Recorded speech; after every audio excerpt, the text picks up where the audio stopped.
Nabi. Ada sebuah kisah bahwasanya dikatakan oleh para ulama kita bahwasanya salawat Nabi itu adalah gurunya orang yang tidak pernah punya guru. Artinya dalam keadaan kita sibuk sekali, busy dengan office of kantor, dengan kerjaan kita setiap hari, hingga kita mungkin susah atau sulit untuk hadir di perkumpulan-perkumpulan yang bermanfaat, tapi dia selalu bersolawat. Maka solawat bagi orang tersebut akan menjadi guru bagi dia. Suatu ketika ada satu orang ini hanya tukang bersih kayak tukang jam semacam itu, saati tukang jam. Kerjanya adalah hanya kerjakan jam. Cuman dia solawat terus, solawat banyak, solawat.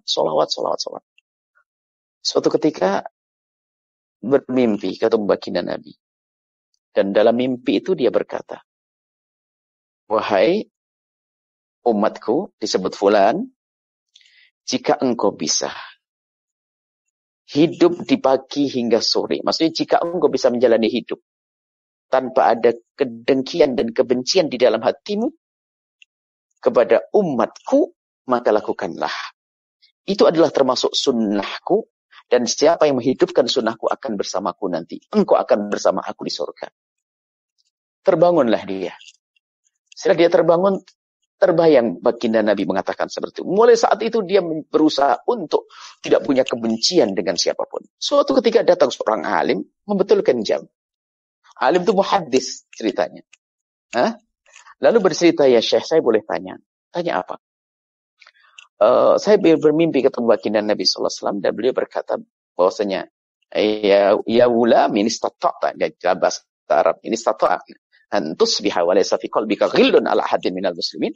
Wahai umatku, dia berkata kepada baginda Nabi, berkata kepadaku, jika engkau wahai umatku bisa menjalani hidup tanpa ada benci dengki kepada umatku, maka lakukanlah itu, termasuk sunnahku. Yang menghidupkan sunnahku akan bersamaku nanti di surga. Justru yang alim tadi bertanya, kamu punya amalan apa itu? Kamu belajar apa? Saya tidak bisa belajar, saya sibuk, saya cari nafkah. Saya tidak bisa belajar, saya tidak bisa datang sana kemari. Sang alim muhaddis berkata, katailah, yang kau dengar itu adalah engkau diajar langsung oleh Rasulullah. Itu hadis Nabi SAW, bunyinya begini, ya hulam in istata'ta an tusbiha wa laysa fi qalbika ghillun ala ahadin minal muslimina faf'al fa innaha min sunnati wa man ahya sunnati fa kana ma'i fil jannati. Sampai berkata, itu hadis Nabi. Iya, itu hadis. Dan begitulah kisah orang berbanyak salawat. Biarpun kadang bentuk Nabi mengingatkan atau dijaga oleh Allah, terhindar dari hal-hal salah ucap atau salah menafsirkan. Seorang ustaz hendaknya memperbanyak salat agar lisannya jaga agar tak terpeleset dalam berucap. Begitu. Jadi bersolawat ini diantaranya. Seorang awam tiba-tiba diajari. Hari itu dia bersih hati memang. Setelah dia bertemu dengan baginda Nabi, dia tidak pernah. Kalau ada mulai amarah, ada dendam, ada benci, ada dengki bersama, langsung dihapus. Tidak, langsung dilawan. Mulai dari memberikan hadiah, bertegur sapa, mendatangi orang yang dibenci dan dengki. Sehingga dia menjadi kekasih Allah. Dan dialah wali seperti itu. Salamatus sudur, hatinya salim. Qalbun salim.